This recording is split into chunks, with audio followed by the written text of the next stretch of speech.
Han, what's going on? What do you mean? What do you mean? What's the matter? That's a good question. To understand this, though, you have been there the whole day doing nothing.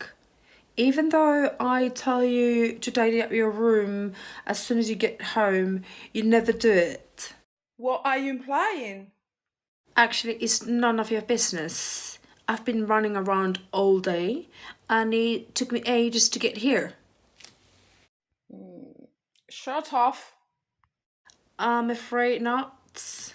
I'll tell you what. What are you doing now?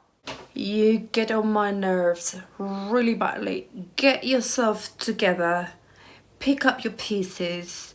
If you do it, I will actually consider taking you to the theatre over the weekends.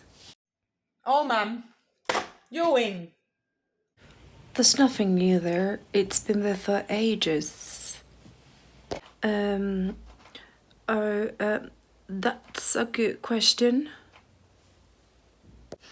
What are you implying? To understand this, though?